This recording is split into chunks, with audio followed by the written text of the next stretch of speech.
할렐루야. 오늘도 주님의 큰 은혜가 우리 모두에게 함께하시 바랍니다.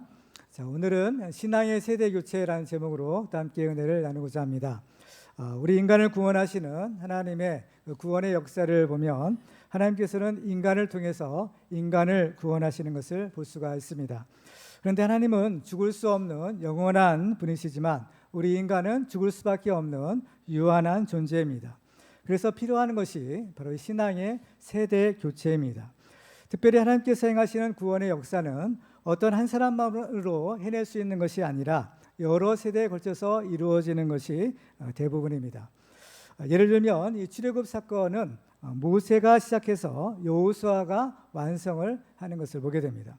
오늘 본문에도 하나님께 위대하게 쓰임받았던 엘리야 선지자가 이제 하늘로 승천하고 그 뒤를 이어서 엘리사가 그의 사역을 계승하는 장면을 기록하고 있습니다. 오늘날 우리 시대에도 필요한 것이 바로 이 성공적인 신앙의 세대 교체입니다. 우리의 조상들로부터 물려받은 위대한 신앙의 유산을 우리의 후손들에게 물려줘야 될 사명이 있는 것입니다. 그러면 엘리야와 엘리사는 어떻게 해서 이렇게 성공적인 신앙의 세대 교체를 하고 성령의 불이 계속해서 타오르게 할 수 있었을까요? 오늘 말씀을 통해서 우리는 그 비결들을 살펴보고 우리의 교회는 주님께서 다시 오실 때까지 구원의 방주의 사명을 감당하고 우리의 가정들마다 바로 천대에 이르는 믿음의 명문 가문이 다 이루어지기를 주님의 이름으로 축원합니다.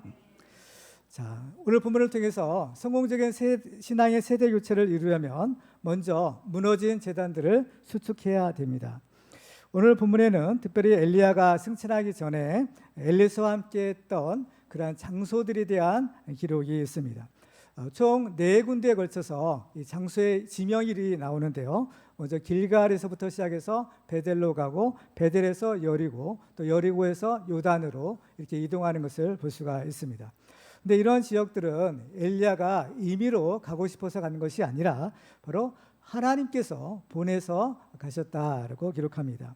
그러면 왜 하나님께서는 엘리야를 이런 지역으로 보내셨을까요?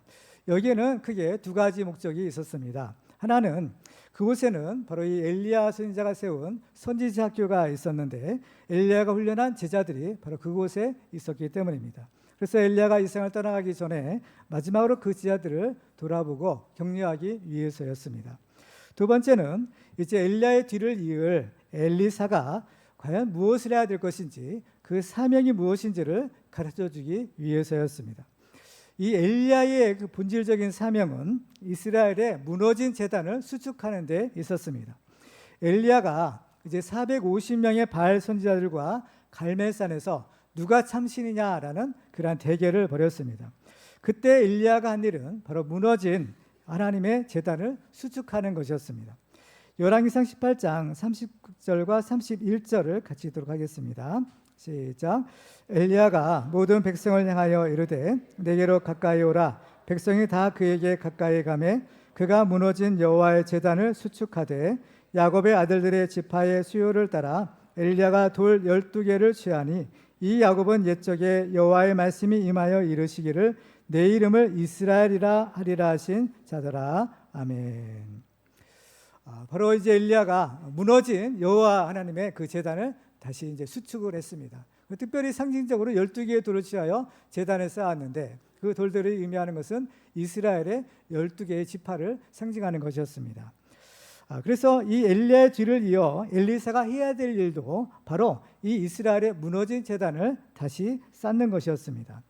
그래서 엘리야는 그 엘리사를 데리고 다니면서 과연 그 이스라엘의 무너진 그 제단의 실상을 보여주려고 했던 것입니다. 먼저 엘리야와 엘리사는 길갈에서부터 그들의 여정을 시작합니다. 자, 1절 한번 같이 읽어볼까요? 시작. 여호와께서 회오리의 바람으로 엘리야를 하늘로 올리고자 하실 때 엘리야가 엘리사와 더불어 길갈에서 나가더니 아멘. 이제 이 엘리야가 지상 사역을 마치고 하늘에 올라갈 때가 된 것입니다. 근데 바로 그때 엘리야가 엘리사와 더불어 길갈에서부터 여행을 시작합니다. 이 길갈이라는 지역은 이스라엘 역사에 있어서 매우 중요한 의미가 있는 지역이었습니다. 이스라엘 백성들이 40년 광야 생활을 마치고 드디어 요단강을 건너서 가나안 땅에 도착했는데 바로 그곳이 길갈이라는 땅이었습니다. 그곳에서 이스라엘 백성들이 무엇을 했을까요? 이스라엘 백성들은 그곳에서 바로 할례를 받았던 것입니다. 할례라는 것은 이제 남자의 이제 생식기의 일부를 이제 잘라내는 것인데 일종의 지금으로 보면 포경 수술과 좀 비슷한 것입니다. 그런데 그 의미는 무엇인가 하면 바로 그 죄악을 단절한다, 죄악을 잘라낸다라는 그러한 의미를 가지고 있어요. 그래서 그곳 이름을 길갈이라고 했습니다. 길갈이라는 이름의 뜻은 무엇인가 하면 굴러가게 하다, 떠나가게 한다라는 뜻입니다. 그래서 여호수아서 5장 9절에 보면 그 이름의 유래를 이렇게 기록합니다. 같이 읽어볼까요? 시작. 여호와께서 여호수아에게 이르시되 내가 오늘 애굽의 수치를 너희에게서 떠나가게 하였다 하셨으므로 그곳 이름을 오늘까지 길갈이라 하느니라. 아멘. 이 죄의 수치, 죄로 인한 저주, 이것들을 이제 다 떠나보낸다라는 의미로 바로 이 길갈이라는 이름을 붙였다라는 것입니다. 이처럼 이 이스라엘 백성들이 이제 길갈에서 할례를 받는데 그때의 상황을 보면 결코 쉬운 것이 아니었구나라는 것을 알게 됩니다. 왜냐하면 이스라엘 백성들이 이제 요단강 건너서 이제 바로 그 길갈에서 이제 할례를 받았는데 그들 코앞에는 바로 가나안 사람들이 딱 버티고 있었던 겁니다. 이스라엘 백성들이 할례를 받는 기간 동안에 만약에 가나안 사람들이 쳐들어오면 전쟁이 일어나면 이스라엘 사람들은 꼼짝없이 죽을 수밖에 없는 상황이었던 것입니다. 따라서 이 길갈에서 할례를 받았다라는 것은 그야말로 죽으면 죽으리라라는 각오로 할례를 받은 것을 의미하는 것입니다. 따라서 이 길갈이라는 이름은 한마디로 위대한 믿음의 승리의 자리였던 것입니다. 정말 죽으면 죽으리라는 각오로 쟁취해서 얻은 위대한 승리의 이름 길갈이었던 것입니다. 그런데 그 길갈이 지금은 과연 어떻게 되었을까요?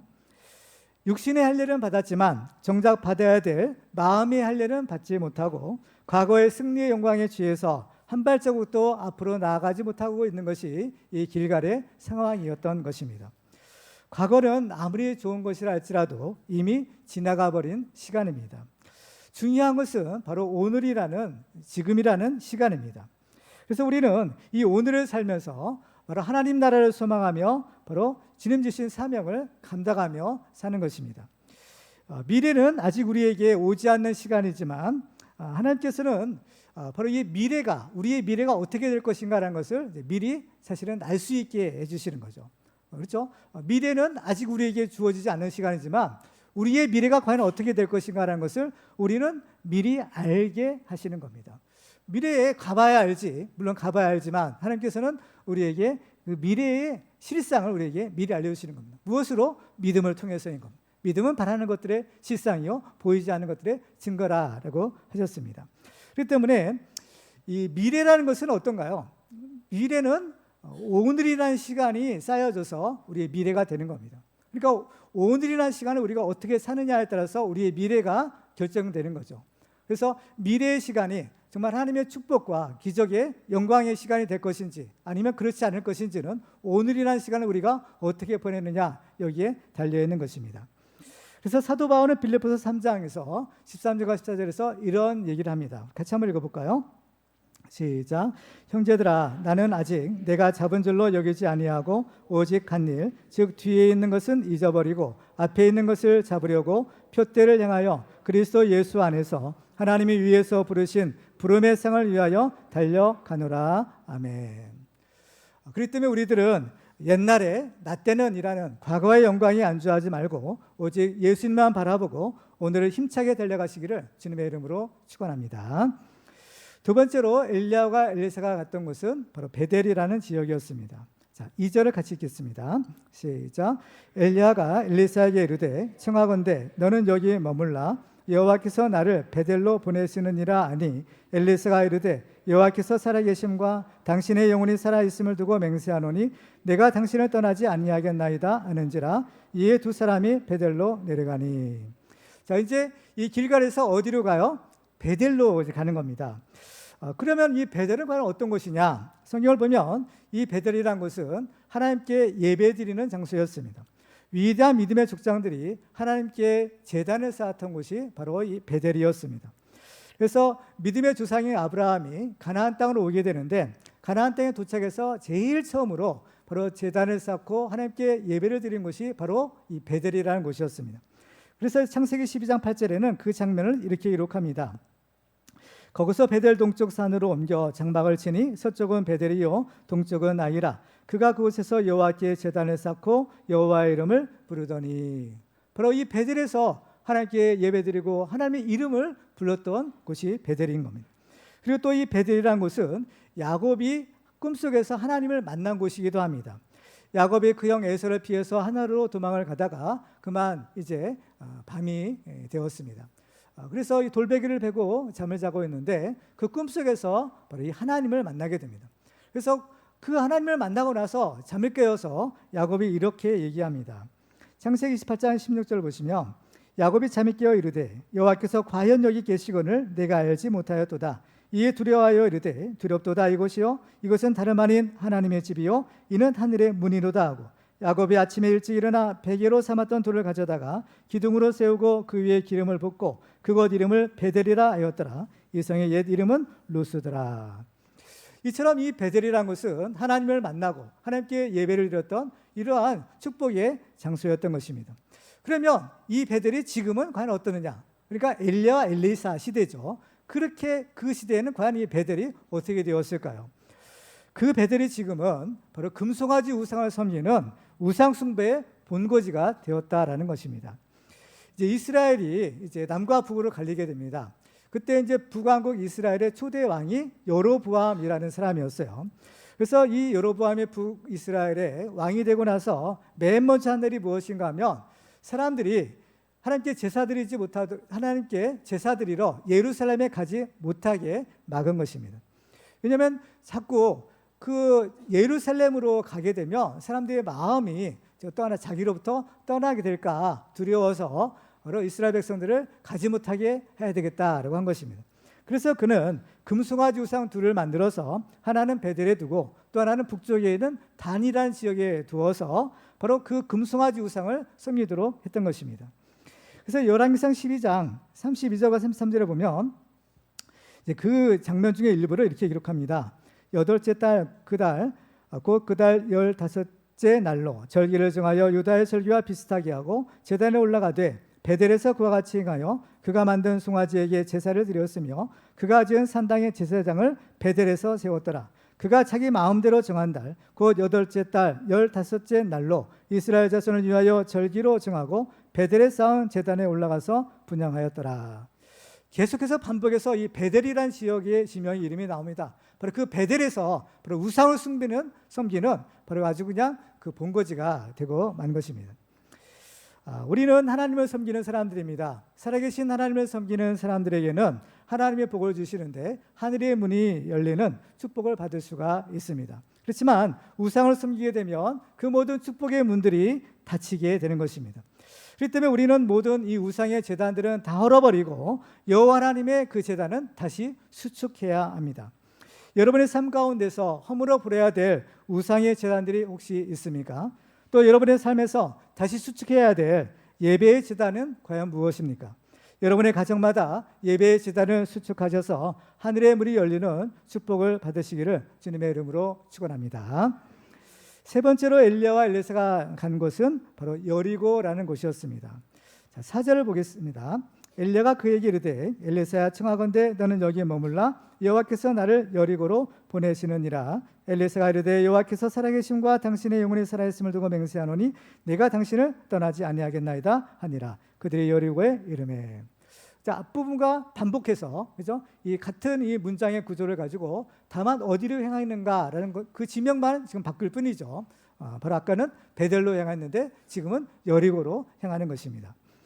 이 여리고라는 지역은 이스라엘 백성들이 이제 가나안 땅에 들어가게 되는 그 첫 번째 길목에 있던 성이었습니다. 그래서 이스라엘 백성들이 요단강 건너고 나서 길갈에 이르러서 거기서 할례받고 그 다음에 이제 가나안으로 이제 본격적으로 들어가게 되는데 그 길목에 있었던 성이 여리고성이었던 것입니다. 그래서 이스라엘 백성들이 가나안을 정복하려면 먼저 이 여리고성을 정복해야만 가능했던 겁니다. 그래서 이것은 넘어야 될 그러한 하나의 장애물이요 성이었던 것입니다. 그런데 이스라엘은 이 가나안 정복 전쟁에서 여리고성을 무너뜨림으로 첫 번째 승리를 거두게 됩니다. 첫 번째라는 것은 성경에서 매우 중요한 의미가 있는 것입니다. 성경을 보면 첫 번째 것은 모두 하나님의 것이다 라고 주님이 선포하십니다. 그래서 사람도 보면 첫 번째 난 아들 장자 내 것이다 하시고, 또 심지어 짐승들의 새끼도 첫 번째 난 것은 내 것이다 라고 하시죠. 그래서 이 첫 번째 것은 하나님께서 내 것이라 라고 이제 선포하시는 것을 보게 되죠. 왜 첫 번째 것이 장자가 하나님의 것이 되느냐? 그 유래는 애굽의 10가지 재앙을 내린 데서 찾아볼 수가 있어요. 10번째 재앙이 죽음의 재앙이었는데, 하나님께서는 이스라엘에 속한 사람이든 짐승이든 첫 번째 장자들은 죽지 않고 살려주셨던, 그래서 하나님께서는 이스라엘의 첫 번째 것은 다 내 것이다 라고 이렇게 선언하시는 것입니다. 그래서 이 첫 번째 것은 이제 다 하나님의 것이라고 했는데, 바로 이제 가나안의 여러 성들 중에서 첫 번째 이스라엘 백성들이 정복한 그 첫 번째 성인 여리고 성도, 그러면 누구 것이 되겠어요? 하나님의 것이다 라고 하시는 겁니다. 그래서 하나님께서는 이 여리고 성에 대해서는 사람이 너희가 건들지 말라라고 하시는 겁니다.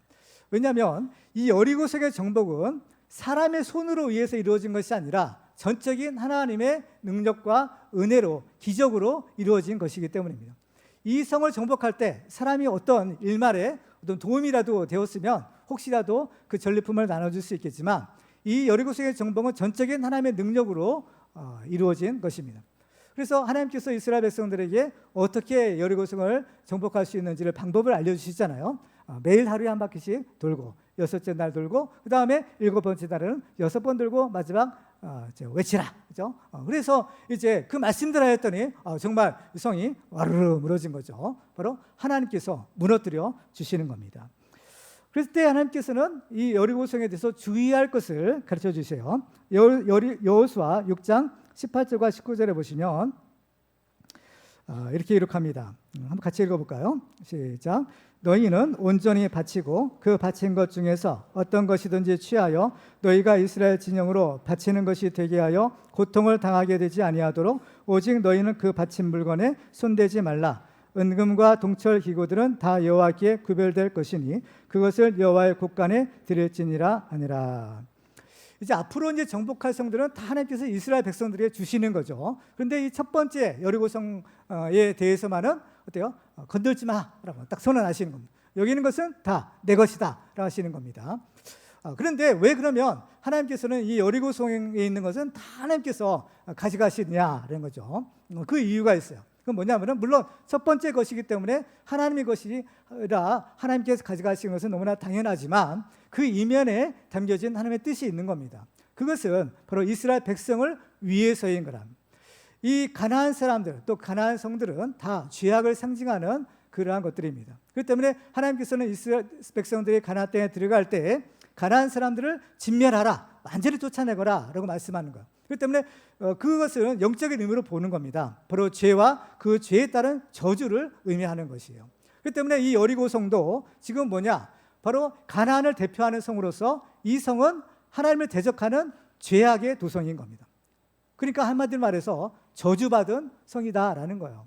그러니까 저주받은 성에 있는 물건을 가져가면 그 저주가 누구에게 가겠어요? 그 사람에게 간다는 겁니다.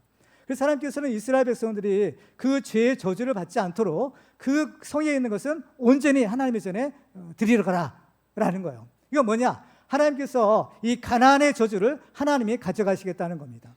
예수님께서 우리의 죄와 저주를 다 가져가시고 십자가에서 못 박아 죽으심으로써 우리 죄값을 이제 사해 주신 것처럼, 바로 이 너희들이 살아야 될 가나안 땅에 이 죄와 저주는 내가 감당하겠다, 이것을 의미하는 것입니다. 그런데 굳이 이 여리고 성에 있는 것을 만약에 손을 대거나 가져가면 거기에 따른 저주가 그 사람에게 미칠 것이다라고 경고하시는 겁니다. 그런데 이러한 경고에도 불구하고 바로 이 아간이라는 사람이 여리고 성에 있는 물건에 바로 욕심을 내죠. 그래서 결국에는 바로 그것들을 이제 훔쳐다가 자기 장막에 감추는 일이 있게 됩니다. 이것은 하나님의 것을 도둑질하는 죄가 되겠고, 또 그 저주를 가져가는 그러한 결과가 되는 겁니다. 그렇기 때문에 하나님께서 더 이상 이스라엘 백성들과 함께할 수 없게 된 거예요. 그 결과로 다음에 있을 조그만한 아이성과의 전투에서도 바로 패배할 수밖에 없는 결과를 가져왔던 것입니다. 그때 이 여호수아 7장 11절에 보면 이렇게 말씀합니다. 이스라엘이 범죄하여 내가 그들에게 명령한 나의 언약을 어겼으며 또한 그들이 온전히 바친 물건을 가져가고 도둑질하며 속이고 그것을 그들의 물건들 가운데 두었느니라. 그러므로 이스라엘 자손들이 그들의 원수 앞에 능히 맞서지 못하고 그 앞에서 돌아섰나니 이는 그들도 온전히 바친 것이 됨이라. 그 온전히 바친 물건을 너희 중에서 멸하지 아니하면 내가 다시는 너희와 함께 있지 아니하리라. 라는 것. 결국에는 어떻게 해요? 제비 뽑혀서 아간의, 그죠? 지배인 집 제비 뽑히고 아간과 또 그에 속한 모든 것들이 바로 이 아골 골짜기에서 돌에 맞아 다 이제 죽고 멸하는, 그렇죠? 그러한 결과를 가져오게 되는 겁니다. 그래서 아골 골짜기 거기서 생긴 겁니다. 그렇기 때문에 여호수아는 바로 이스라엘 백성들에 향해서 이 여리고에 대한 저주를 선언합니다. 여호수아 6장 27절에 보면 이렇게 말씀합니다. 같이 한번 읽어볼까요? 시작. 여호수아가 그때 맹세하게 하여 이르되 누구든지 일어나서 이 여리고성을 건축하는 자는 여호와 앞에서 저주를 받을 것이라. 그 기초를 쌓을 때 그의 맏아들을 잃을 것이요 그 문을 세울 때 그의 막내 아들을 잃으리라 하였더라. 저주로 맹세하게 한 겁니다. 왜냐? 바로 이스라엘 백성으로 하여금 이 저주를 받지 않도록 하기 위해서 이런 엄한 경고를 하게 된 것입니다. 그래서 다시는 이런 일이 되풀이돼서는 안 된다라는 것입니다. 그러면 자, 이제 오랜 세월이 지나서 지금 엘리야와 엘사 시대, 과연 그때는 어떻게 됐을까라는 겁니다.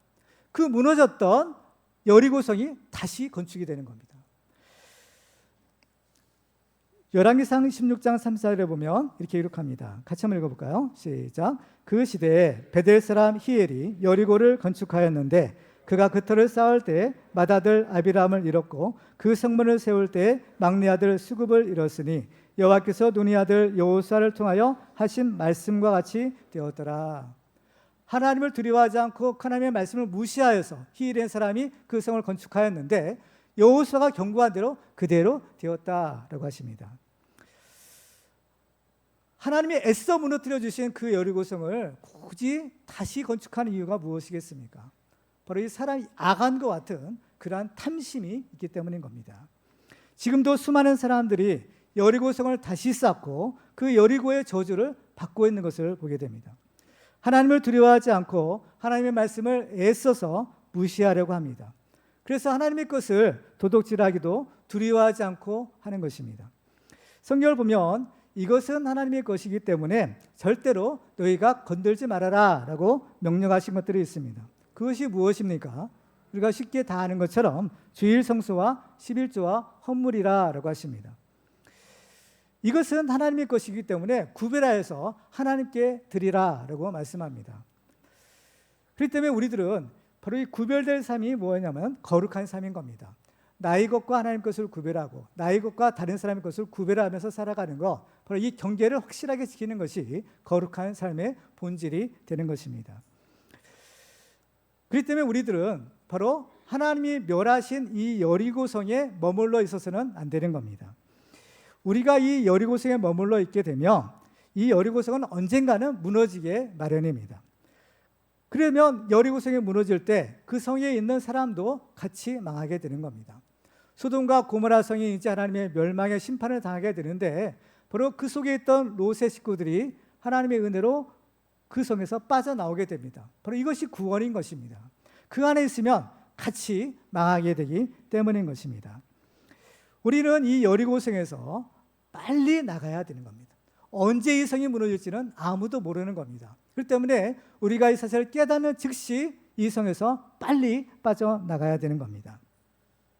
우리는 여리고성에 머무르다가 망하는 자가 되는 것이 아니라 여호수아처럼 그 여리고성을 무너뜨리는 자가 되어야 합니다. 우리에게도 다시 세워진 여리고성들이 혹시 있을 수도 있습니다. 하나님께서 예수 그리스도를 통해서 애써 무너뜨린 그 저주의 여리고성을 바로 굳이 다시 세우는 그러한 여리고성들이 저마다 있을 수 있는 것입니다. 우리는 이 여리고성을 이제 다시 허물어야 됩니다. 바로 여호수아가 그 여리고성을 허물었듯이 바로 우리도 바로 이 시대의 여호수아처럼 그 여리고성들을 무너뜨려야 됩니다.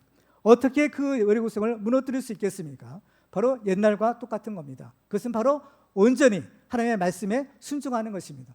한 바퀴 돌아라 하면 한 바퀴 돌고 7바퀴 돌아라 하면 7바퀴 돌고 바로 외치라면 외치는 겁니다. 오직 하나님의 말씀에 순종할 때에 그 원수의 견고한 선이 무너질 줄 믿습니다. 우리도 온전한 11조와 철저한 주일 성수로 영적인 여리고성들을 다 무너뜨리시기를 주님의 이름으로 축원합니다. 마지막으로 엘리야와 엘리사가 간 곳은 요단이라는 지역이었습니다. 자, 6절을 보실까요? 엘리야가 또 엘리사에게 이르되 청하건대 너는 여기에 머물라. 여호와께서 나를 요단으로 보내시느니라 하니 그가 이르되 여호와께서 살아계심과 당신의 영혼이 살아있음을 두고 맹세하노니 내가 당신을 떠나지 아니하겠나이다 하는지라. 이에 두 사람이 가니라. 지금 세 절에 걸쳐서 동일한 패턴으로 말씀이 이제 선포되고 있는데 각각 지역만 다를 뿐인 거죠. 이번에는 어때요? 요단으로 보내신다라고 하십니다. 이스라엘 사람들에게 있어서 요단이라는 거, 요단은 뭐가 있죠? 요단 강이 있는 곳이 요단입니다.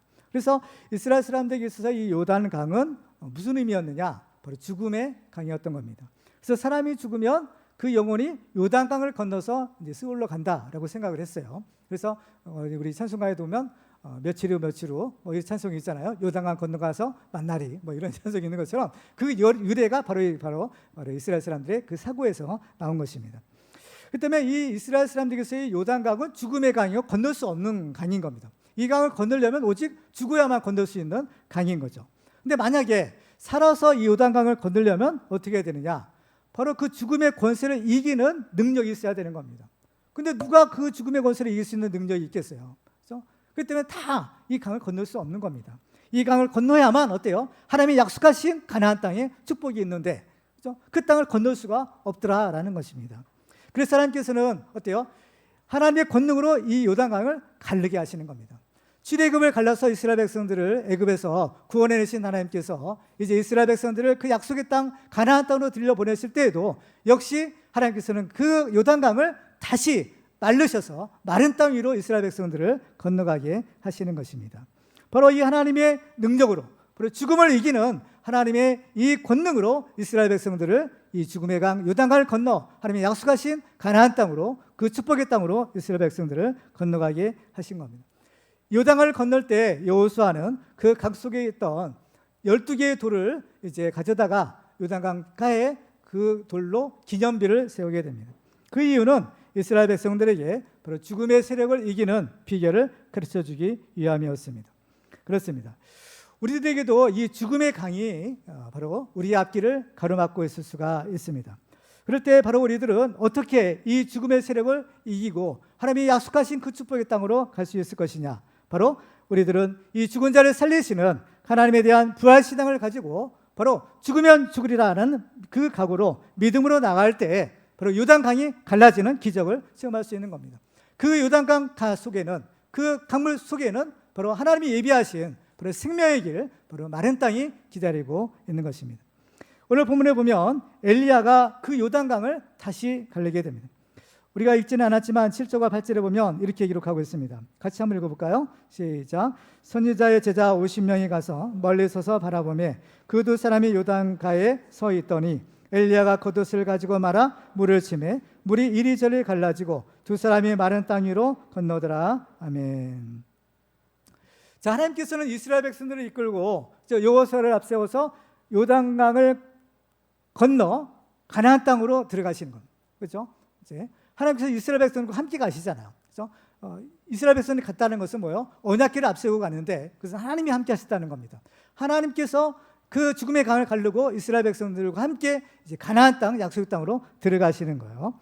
그런데 이 엘리야는 이제 북이스라엘에서 활동했던 선지자인 겁니다.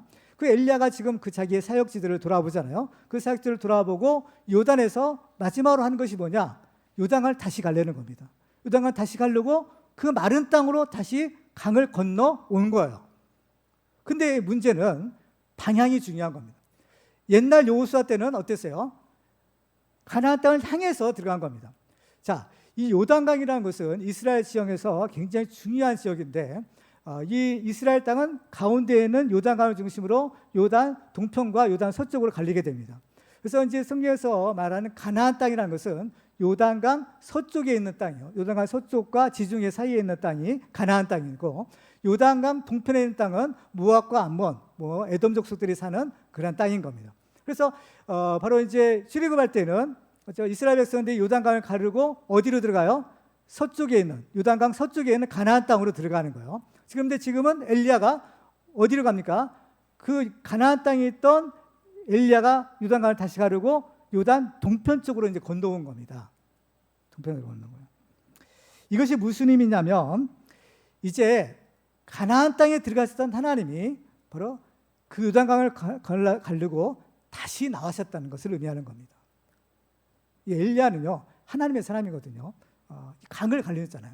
그게 뭐냐면 하나님이 가나안 땅에 들어가셨었는데 이제는 어때요? 엘리야와 함께 나오는 겁니다. 나오는 거예요. 이건 무슨 의미냐? 하나님이 더 이상 가나안 땅에 이스라엘 백성과 더 이상 함께하지 않겠다라는 것을 의미하는 겁니다. 왜 그럴까요?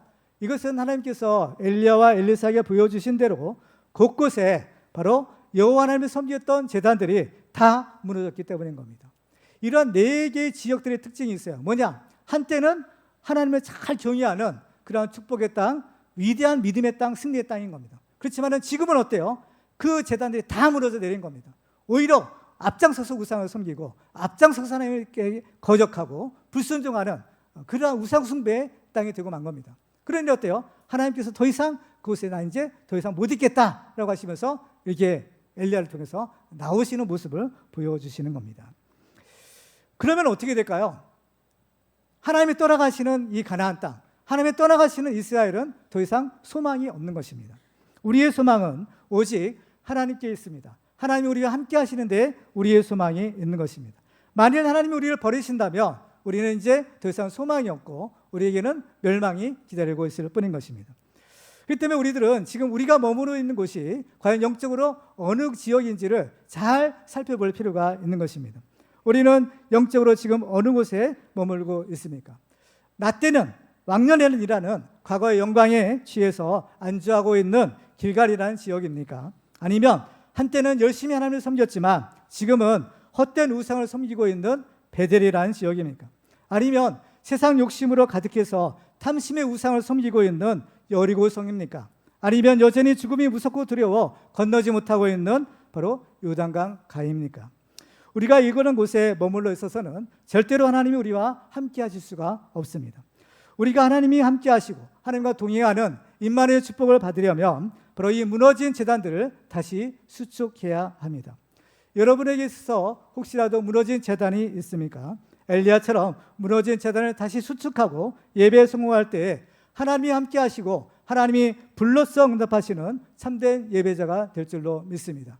엘리야가 갈멜산에서 그 제단을 수축하고 하나님께 기도했을 때 하나님께서는 불로 응답하셔서 그 제단을 다 살려주시고 그 우상을 섬기는 자들을 다 죽게 만드셨습니다. 바로 우리의 소망은 여기에 있는 것입니다.